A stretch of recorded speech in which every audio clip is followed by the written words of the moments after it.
টাপুর টুপুর বৃষ্টি পড়ে খিচুড়ি ডিম ভাজা। মাছ মাংস তো খাবার আমাদের পয়সা নেই পশ্চিমবঙ্গে। মুরগি ঠিক করে ডিমও পারতে পারছে না। মুরগি ডিম পারতে গেলে মুরগির পাশে তৃণমূলের ছেলেরা চলে যাচ্ছে, ওই 4টে পারলে 2টো ফুটে বাচ্চা দিবি, 4টে আমাদের কাছে পাঠাবি, আমাদের সন্ধ্যেবেলা বোতল খুলতে হবে। না না, আমাদের কবিতা ছিল না যে ওরা কাজ করে, একটা বিখ্যাত কবিতা ছিল।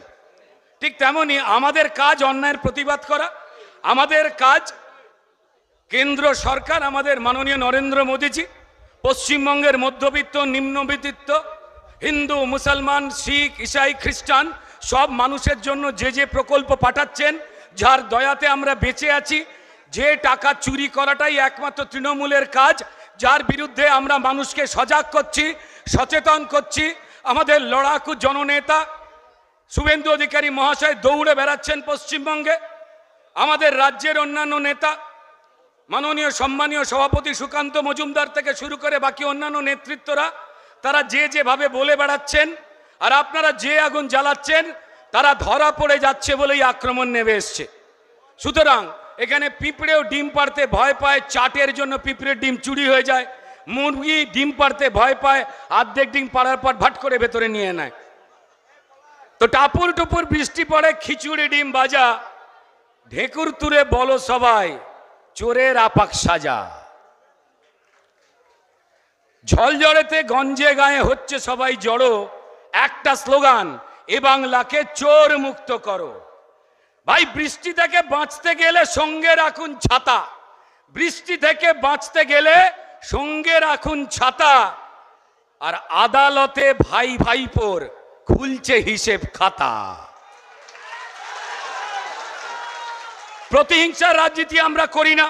আমি শুধু একটাই কথা বলি, এখানে বড় বড় নেতৃত্ব উপস্থিত রয়েছেন, আমাদের সংগঠনের অনেক দায়িত্বপূর্ণ লোক রয়েছেন, সর্বোপরি আপনারা রয়েছেন, যারা না থাকলে পশ্চিমবঙ্গের মানুষ বিশ্বাসের আলোটুকু আমাদের কাছ থেকে দেখতে পারতেন না।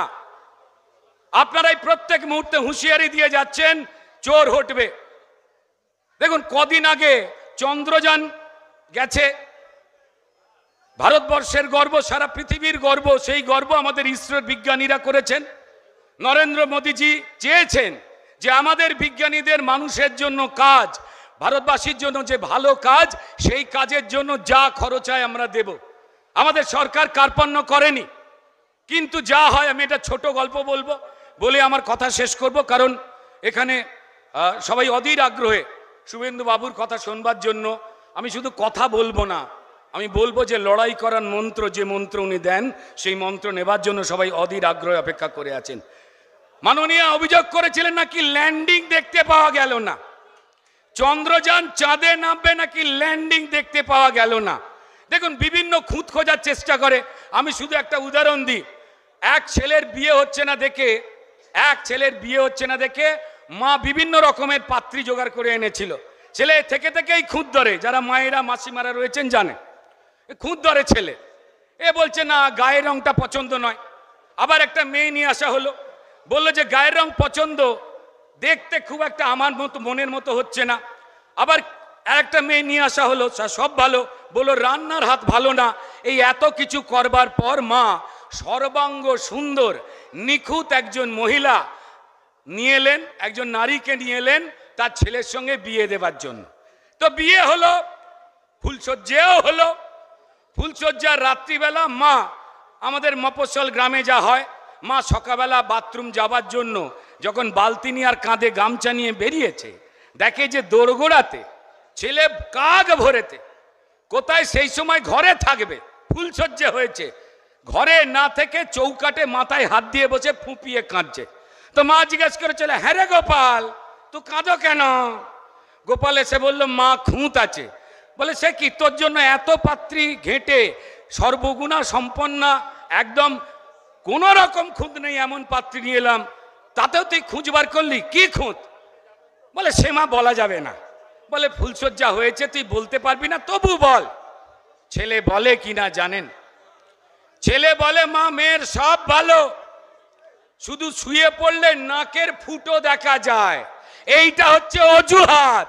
যখন কেন্দ্র সরকারের যা যা প্রকল্প, যে প্রকল্প মানুষকে সব উপকার দিচ্ছে, সমস্ত গরিব মানুষ মধ্যবিত্তদের সমস্ত উপকার সাধনের চেষ্টা করছে, কোনো কিছু বলা যাচ্ছে না, তখন এই খুঁত বার করা হচ্ছে।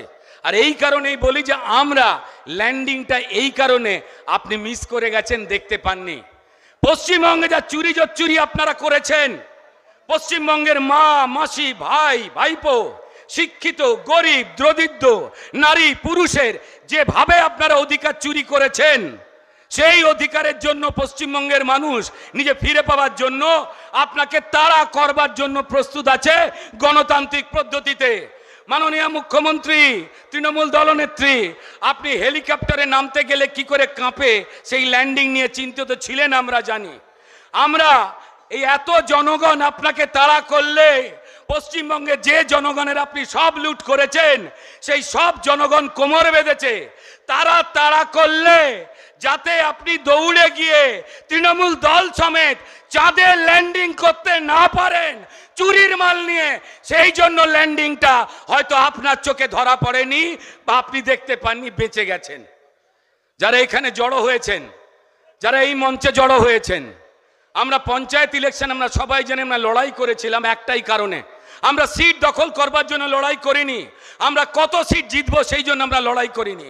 আমরা লড়াই করেছিলাম যাতে কেন্দ্রের সরকার, মোদী সরকার পশ্চিমবঙ্গের দরিদ্র অভাবী মানুষের জন্য পঞ্চায়েত সিস্টেম দিয়ে যা যতটুকু দিতে পারছে যেন আমাদের মাধ্যম দিয়ে দুর্নীতিহীনভাবে তা যেন পৌঁছে যেতে পারে। আর তৃণমূল চেষ্টা করেছিল রক্তপাত করে, খুন করে, হিংসা করে সেইটা দখল করতে, যাতে চুরিটা বরকরার থাকে, চুরিটা একই রকম জায়গায় থাকে। অমিতাভ বচ্চনের সঙ্গে দেখা করেছিলেন আমাদের মুখ্যমন্ত্রী। দেখুন, পশ্চিমবঙ্গে বেশ কিছু মানুষ আপনাদের আশীর্বাদে আমাকে নাকি বলে আমি একটু একটু অভিনয় করতে পারি, একটু একটু পারি তো, একটু একটু পারি তো, একটু পারি তো। বিশ্বাস করুন, আমার মনে হচ্ছে আমি অভিনয়ের এক দানাও জানি না। মমতা বন্দ্যোপাধ্যায় যেভাবে মিথ্যে কথা বলে পশ্চিমবঙ্গের মানুষকে ঠকিয়েছেন, আমার সন্দেহ হচ্ছিল যে কার থেকে উনি অভিনয় শিখছেন বা জানছেন, বা নিশ্চয়ই ভালো ভালো অভিনেতাদের সঙ্গে মেলামেশা করছেন।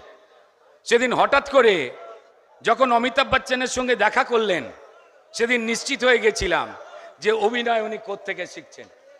শুধু শেষ কথা বলবো যে কালকে তারই বাড়ির এক ছেলে কালো গেঞ্জি, নীল জিন্স পরে অত্যন্ত সুনিপুণ অভিনয় করলেন। তবু একটাই কথা বলবো, আপনি ঘরের ভেতরে যা আলোচনা হয় আপনি বাইরে সেই কথা বলছেন না স্যার।